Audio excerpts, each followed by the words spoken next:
नमस्कार दोस्तों, स्वागत है आप सभी का पीएस अड्डा में। और मैं पंकज राठौर दोस्तों आज आपको एक ऐसे टॉपिक के बारे में बताने वाला हूं जो आपके लिए बहुत है ज़रूरी। तो दोस्तों टॉपिक का नाम अपन जानते हैं। सबसे पहले जो अपनी पृथ्वी होती है उसके ऊपर कुछ अक्षांश रेखाएं होती हैं और कुछ क्या होती है, देशांतर रेखाएं होती हैं। तो अक्षांश और देशांतर के बारे में आज अपन जानने वाले हैं कि कौन कौन सी जो रेखाएं होती हैं उनको अक्षांश रेखा कहते हैं, कौन सी रेखा देशांतर रेखा कहलाती है और ये क्यों बनाई गई पृथ्वी के ऊपर, इसका रीजन क्या है और किस काम में ये रेखाएं आती हैं। तो दोस्तों सबसे पहले अगर देखा जाए तो पृथ्वी का एक प्रारूप होता है, उसका एक मॉडल होता है। हम सब जानते हैं पृथ्वी कैसी है। पृथ्वी जो है गोल है। पृथ्वी कैसी है, गोल है। और पृथ्वी गोल है इसके बारे में बहुत सारे जो सिद्धांत हैं वो प्रतिपादित हो चुके हैं या आ चुके हैं। सबसे पहले जो आर्यभट्ट हैं उन्होंने बताया था कि पृथ्वी कैसी है। आर्यभट्ट जो एक भारतीय वैज्ञानिक थे या एक भारतीय गणितज्ञ थे, उन्होंने क्या बताया था कि पृथ्वी कैसी है, गोल है, उसके बारे में ये बता के गए थे। उसके बाद तालबी ने भी बताया कि पृथ्वी गोल है और बहुत सारे जो वैज्ञानिक आए उन्होंने बताया कि पृथ्वी गोल है। और आज अपन जान भी चुके हैं कि पृथ्वी कैसी है, पूरी गोल है। तो पृथ्वी जो है इसके ऊपर क्या होती है, कुछ ना कुछ रेखाएं बनी होती है। तो रियल जो पृथ्वी है, वास्तविक जो पृथ्वी है, इसका आकार काफी बड़ा है और इसके ऊपर ऐसी रेखाएं उकेरना जो है पॉसिबल नहीं थी।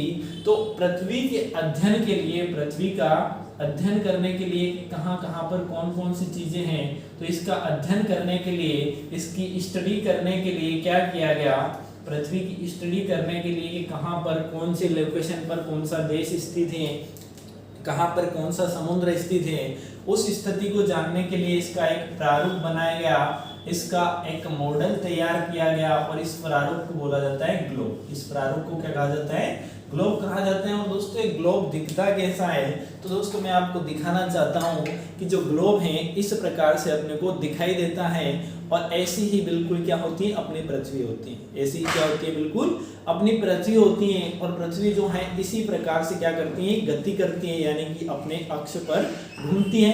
तो इसके क्या है, दो अक्ष हैं, जैसे कि आपको दिखाई दे रहा है, ये नॉर्थ पोल है और ये वाला जो है साउथ पोल है, यानी कि ये इसका उत्तरी ध्रुव है, ये दक्षिणी ध्रुव है।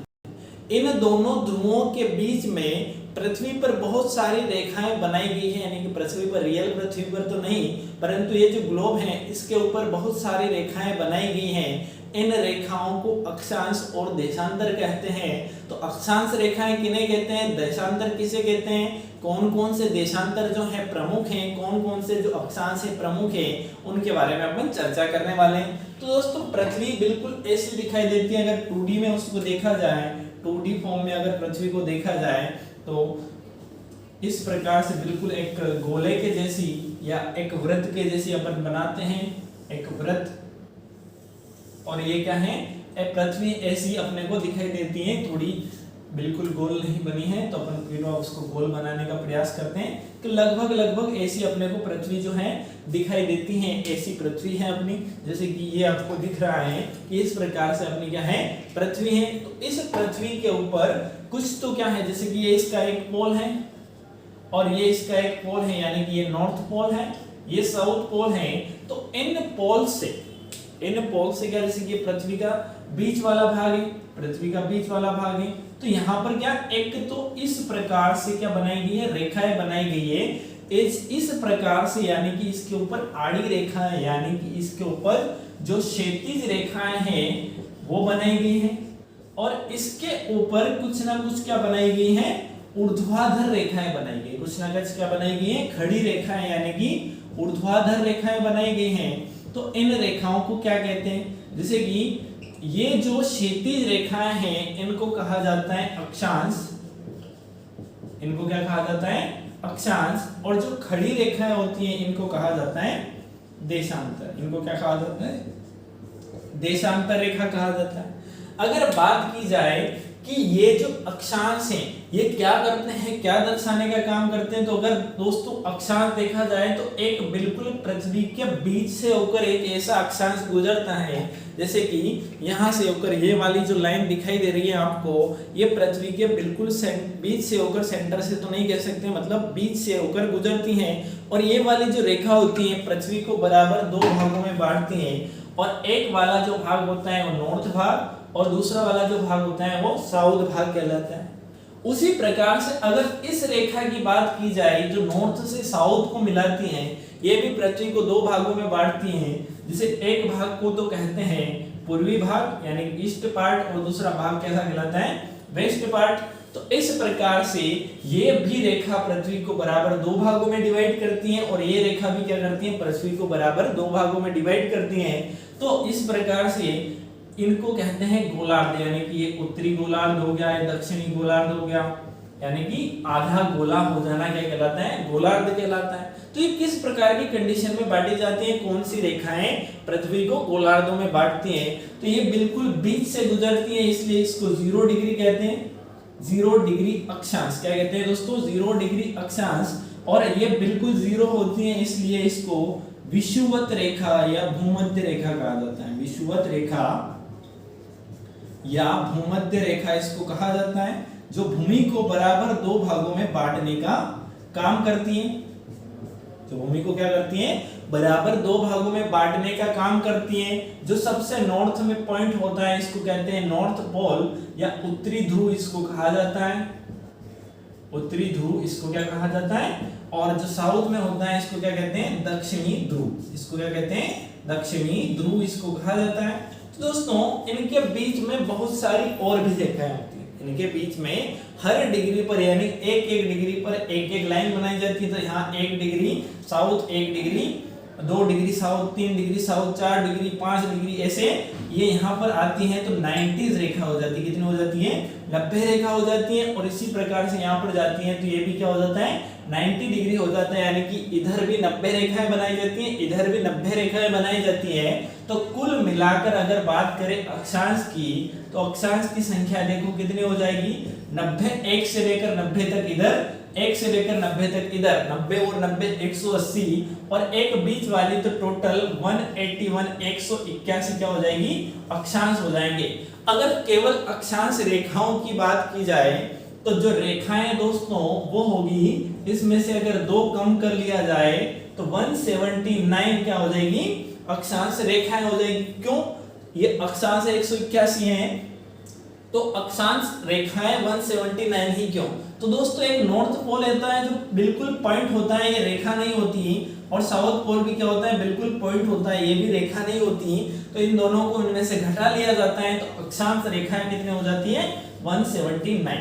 इसी प्रकार से अगर देखा जाए दोस्तों तो एक यहाँ पर होती है 23.5 डिग्री नॉर्थ में, और एक होती है 23.5 डिग्री साउथ में। और ये क्यों होती है उसका रीजन भी अपन जानेंगे। तो जो नॉर्थ में होती है उसको कहते हैं कर्क रेखा, और ये भी एक अक्षांश होता है जो कितने डिग्री पर होता है, 23.5 डिग्री नॉर्थ में, और एक 23.5 डिग्री साउथ में होता है, इसको कहते हैं मकर रेखा। इसको क्या कहते हैं, मकर रेखा कहते हैं, यानी कि इसको ट्रॉपिक ऑफ कैंसर, और इसको कहते हैं ट्रॉपिक ऑफ कैप्रिकॉर्न। तो इस नामों से इसको जाना जाता है, यानी कि ये कर्क रेखा और ये मकर रेखा, और इनको 23.5 डिग्री पर बनाने का रीजन क्या है। दोस्तों हम जानते हैं कि हमारी जो पृथ्वी है, देखो दोस्तों ये जो ग्लोब दिख रहा है आपको, ये बिल्कुल पृथ्वी जैसी है वैसी ही दिखता है अपने को। तो ये क्या है, 23.5 डिग्री अपने अक्ष के ऊपर क्या है, झुका हुआ है, यानी कि पृथ्वी भी अपने अक्षों के ऊपर, जैसे कि ये बिल्कुल ऐसा सीधा होता तो ये रेखाएं बनाने की जरूरत नहीं होती, और अगर ऐसी सीधी होती तो पृथ्वी पर मौसम परिवर्तन की जो घटनाएं वो भी नहीं होती। तो पृथ्वी कैसे है, ऐसी झुकी हुई, ऐसी क्या है, झुकी हुई है। तो झुकी हुई होने के कारण सूर्य क्या होता है कि कभी तो इधर ऊपर की तरफ आ जाता है, कभी नीचे की तरफ चला जाता है। अब उसका रीजन क्या है, तो उसको भी मैं समझाने की कोशिश करता हूं। जैसे दोस्तों ये पृथ्वी है, आपकी परिक्रमा कर रही है, ये यहाँ पर है और आपकी परिक्रमा करेगी, तो एक दिन घूमकर कहाँ जाएगी, उस तरफ जाएगी। तो जब आपके उस वाले भाग में जाएगी, इस वाले भाग में, तो यहाँ पर आप लंबवत हैं, तो आप सूर्य हैं, यहाँ पर आप इसके लंबवत हैं। अगर ये पृथ्वी घूमकर उस तरफ चली जाएगी तो आपके सामने ये वाला पॉइंट होगा उस तरफ से, तो होगा क्या कि आप इसके लंबवत हो जाओगे। तो सूर्य क्या है कि यहाँ से यहाँ तक, यानी 23 डिग्री साउथ से 23 डिग्री नॉर्थ तक क्या करता है, गति करता है। इस वजह से ये जो पृथ्वी है 23.5 डिग्री झुकी हुई है, इस कारण से पृथ्वी पर इधर उधर होता है सूर्य, और एक साल में एक बार इसके लंबवत होता है, एक साल में एक बार इसके लंबवत होता है। तो वो रेखाएं कौन सी है दोस्तों, एक होती है कर्क रेखा और एक होती है मकर रेखा। तो दोस्तों जब सूर्य कर्क रेखा के लंबवत होता है तो वो समय होता है 21 जून का, और इस समय को क्या कहते हैं, कर्क संक्रांति कहते हैं। क्या कहते हैं, कर्क संक्रांति। 21 जून को सूर्य कर्क रेखा के लंबवत होता है, और 22 दिसंबर को जो सूर्य होता है वो किसके लंबवत होता है, मकर रेखा के लंबवत होता है, और इस तिथि को कहते हैं मकर संक्रांति। इसको क्या कहते हैं, मकर संक्रांति कहते हैं। उसी प्रकार सूर्य एक साल में 2 बार जो भूमध्य रेखा होती है उसके लंबवत होता है, और इस रेखा को कहते हैं विषुवत रेखा। और वो तिथियां कौन कौन सी होती हैं, एक होता है 23 सितंबर और एक होता है 22 मार्च। यानी कि इन 2 तिथियों को सूर्य जो होता है, जो विषुवत रेखा होती है, भूमध्य रेखा जिसे कहते हैं, उसके क्या होता है, लंबवत होता है। अगर देखा जाए दोस्तों तो ये हमने देखा कुछ केवल अक्षांश के बारे में, उसके बाद यहाँ पर भी एक अक्षांश होता है और यहाँ पर भी एक अक्षांश होता है। तो इनको भी दोस्तों कुछ नाम दिया जाता है, जैसे कि 66.5 डिग्री नॉर्थ और 66.5 डिग्री साउथ में भी 2 अक्षांश होते हैं। तो जो नॉर्थ में होता है उसको बोलते हैं आर्कटिक व्रत, इसको क्या कहा जाता है, आर्कटिक व्रत कहा जाता है। और जो साउथ में होता है इसको क्या कहा जाता है, अंटार्कटिका व्रत, अंटार्कटिका व्रत इसको कहा जाता है, क्योंकि यहाँ पर आर्कटिक सागर है इसके बीच में, और यहाँ पर इसके बीच में कौन सा है, अंटार्कटिका महाद्वीप है, इसलिए इसको अंटार्कटिका व्रत और इसको क्या कहा जाता है, आर्कटिक व्रत कहा जाता है। तो ये भी रीजन है इसको कहने के। उसके अलावा दोस्तों कुछ देशांतर रेखाएं होती हैं, और इनको व्रत कहने का रीजन ये होता है कि पृथ्वी के जो चारों तरफ यानी कि एक व्रत बनाती है। अगर ऐसा देखा जाए तो पूरा क्या बनाती है, एक व्रत बनाया जाता है इन रेखाओं के द्वारा। जैसे कि आप देख पा रहे हैं, उम्मीद करता हूं कि आप देख पा रहे हैं, ये क्या कर रही है कि जो अक्षांश रेखा होती है पृथ्वी पर क्या बनाती है, एक व्रत बनाती है। सभी जो अक्षांश रेखाएं पूरा एक व्रत तैयार करती हैं, इसलिए इनको व्रत कहा जाता है। जो कर्क रेखा होती है वो भी पूरा एक व्रत बनाती है, जो मकर रेखा है वो भी एक व्रत बनाती है। सारे जो अक्षांश है वो क्या बनाते हैं, पृथ्वी के ऊपर व्रत बनाते हैं। और अक्षांश व्रतों की संख्या कितनी हो जाएगी, 179, और अक्षांश टोटल अक्षांश की जो संख्या है वो कितनी हो जाएगी, 181 इनकी संख्या हो जाएगी। अब देखा जाए दोस्तों कि देशांतर किसे कहते हैं और ये क्या काम करती है, ये क्या होती है, मौसम परिवर्तन इन्हीं के बीच में होता है। जो सूर्य होता है इन्हीं के बीच में, जो कर्क रेखा और मकर रेखा होता है इनके बीच में ही क्या करता है, गति करता है। इस वाले क्षेत्र में सूर्य इसके लंबवत कभी नहीं होता, या तो इसके लंबवत होता है या इसके लंबवत होता है, या इनके बीच में ही रहता है। इनके बीच में क्या करता है, सूर्य इधर से उधर होता है, सूर्य नहीं होता, पृथ्वी गति करती है, सूर्य स्थिर रहता है। तो दोस्तों उम्मीद करता हूं कि ये जो चीजें हैं जो हमने अक्षांश के बारे में देखी आपको समझ में आई होगी। अब देखने वाले हैं अपन कि देशांतर क्या होते हैं।